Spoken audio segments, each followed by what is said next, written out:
Yeah, I mean, it's such a great point, and I think it's telling to me that I was a bit in the financial capability world before working on guaranteed income, and it's interesting that we face in both sides of the research a similar set of problems, and I think that really comes down to, in many cases, not valuing implementation research. Right? Is that everybody gets really excited about momentum and such is in the press and wow, this is really exciting, and the devil is in the details, right?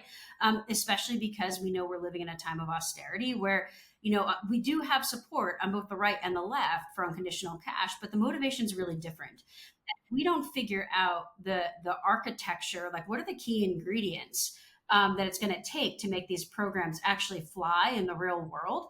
What's gonna end up happening is we're going to pass them but underfund them and then kill them because people are going to say that they're ineffective. This is an age old tactic that happens in politics. It's not unique to the guaranteed income space. This is how US government wars work.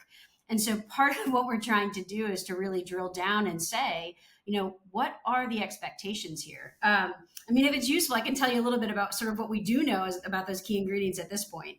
I mean, there's not a ton that we know, but there's bits. So, the first thing I would say is that we know that while short-term payments, so think 1 month, 2 months, 3 months, or a lump sum payment similar to the earned income tax credit or the Alaska dividend fund, we know that those are phenomenal at alleviating material hardship.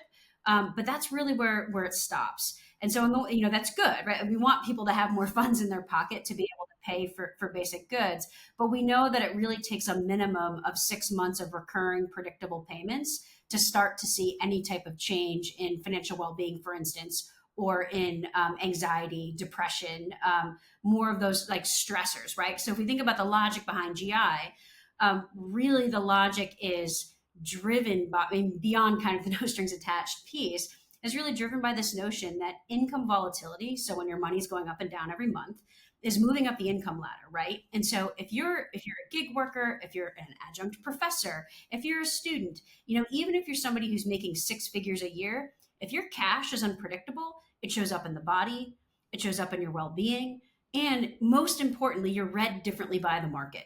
So the market works on predictability, right? And so if your funds are unpredictable, you're automatically going to be locked out of all sorts of interventions, all sorts of products that are necessary for financial well-being. So the logic is if we can smooth that income volatility, do we then create space for human agency for them to, draw a different path for themselves? And what we learned in Stockton specifically, and that's now been repeated in a few other places, is that it really takes several months of payments to calm down scarcity and to calm down the anxiety that comes from living in a space of scarcity for so long that it impacts your well-being. And so I can tell you a whole lot about what unconditional cash does in a year or in 24 months, for instance.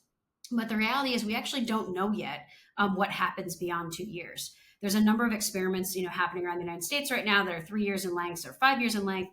They're still going. And so we know a lot about decision making in these short-term pilots, but what that means for people over time, it's still unknown. And we're super excited to see. So like, for instance, William, thinking about, some of these places that have, child development savings accounts, for instance, where my brain goes is, okay, guaranteed income is about income volatility and it's about income inequality.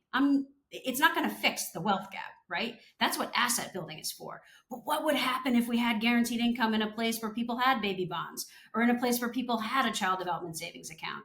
Now you're talking about short term gaps and long term gaps at the same time. So that's really the place where I hope to see the research go next.